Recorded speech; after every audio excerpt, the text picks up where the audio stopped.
जरूरी सूचना है आप सभी स्टूडेंट्स के लिए, स्टडी फॉर सिविल सर्विसेज का Android app Google play store में आ चुका है, उसको प्लीज तुरंत इंस्टॉल कर लीजिए। और अगर आप स्टडी फॉर सिविल सर्विसेज के सिर्फ ऐप से कोई भी कोर्स, कोई भी पीडीएफ परचेज करते हैं तो उसमें अप्लाई कूपन, अगर आप ज्ञान सर जो है आप उसमें अप्लाई करते हैं, ये कूपन कोड है, तो उसमें 20% फीस तुरंत माफ हो जाएगी, मतलब 20% डिस्काउंट तुरंत उसमें लग जाएगा। ज्ञान सर लिखना है, नॉर्मली ज्ञान सर स्मॉल लेटर में है सब कुछ, कोई स्पेस नहीं, कोई कॉलम नहीं, सिर्फ ज्ञान सर GYANSIR। इस तरह से अगर कूपन कोड लगाते हैं आप ऐप में बाई करने से पहले, जो अप्लाई कूपन वाले में आता है, तो 20% का डिस्काउंट तुरंत मिलेगा। वीडियो देखिए।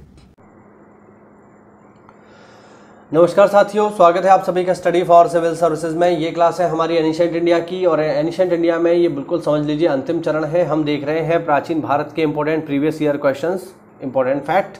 2-3 क्लास में ये टॉपिक हमारा खत्म होगा और उसी के साथ एनिशिएंट इंडिया भी खत्म हो जाएगा। तो चलिए बिना किसी देरी के जल्दी से इसको शुरू करते हैं। वर्ष 1984 में J.L. ब्रैगिंगटन ने भाषा शैली विषय वस्तु के सावधानी पूर्वक अध्ययन के पश्चात रामायण के विकास में काल अवधि तथा संस्कृति के 5 चरणों को चिन्हित किया। रासरंगिणी 1148-1150 के बीच में महाभारत शैली में कल्लड़ द्वारा लिखित एक महत्वपूर्ण ग्रंथ है, जिसमें कश्मीर के हिंदू राजवंशों के इतिहास का वर्णन है।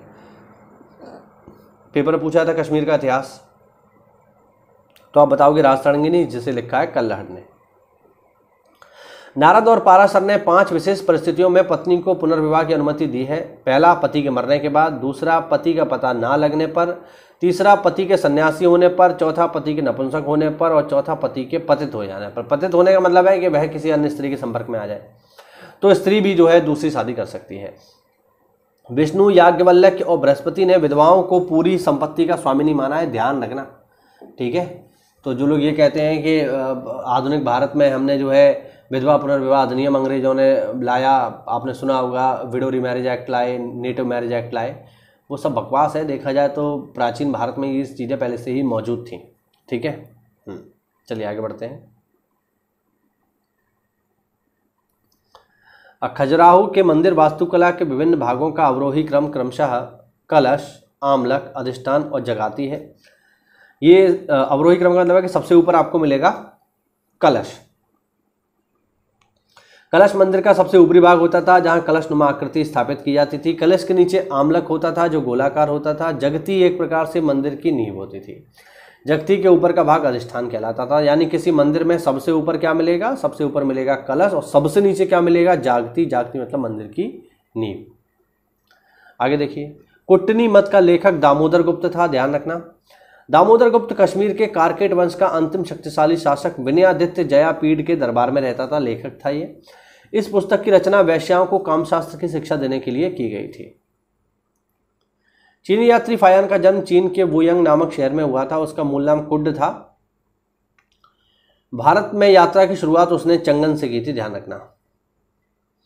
फायान मध्य एशिया के स्थल मार्ग से 399 ईस्वी में भारत आया और 14 वर्षों तक भ्रमण करने के पश्चात 1414 ईस्वी में जल मार्ग से लंका तथा जावा होते हुए अपने देश लौट गया।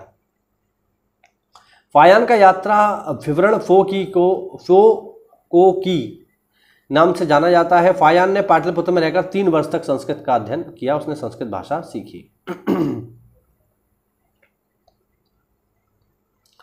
क्षुद्रकों का उल्लेख पहली बार पाणिनि के गणपाठ में मिलता है। यवन इतिहासकारों ने संभवतः इन्हीं का उल्लेख ओवर्सकोई के रूप में किया है। सिकंदर के समय क्षुद्रक लोग मालव के पूर्वी झेलम तथा चिनाब के संगम के निचले हिस्से में रहते थे।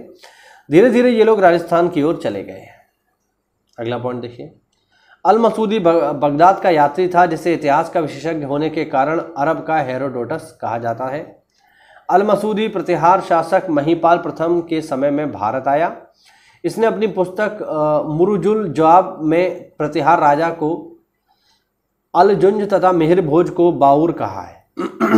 अगला पॉइंट, सवर्ण बेलगोला को जैन काशी कहा जाता है, जो गोमतेश्वर की ऊंची मूर्ति के लिए प्रसिद्ध है। गोमतेश्वर में जिन की प्रतिमा बनी हुई है, ध्यान रखना, ऋषभदेव की। आगे बढ़ते हैं। रणकपुर जैन मंदिर राजस्थान के रणकपुर गांव में स्थित भारतीय तीर्थ पर्यटन के सर्वोत्तम स्थानों में से एक है।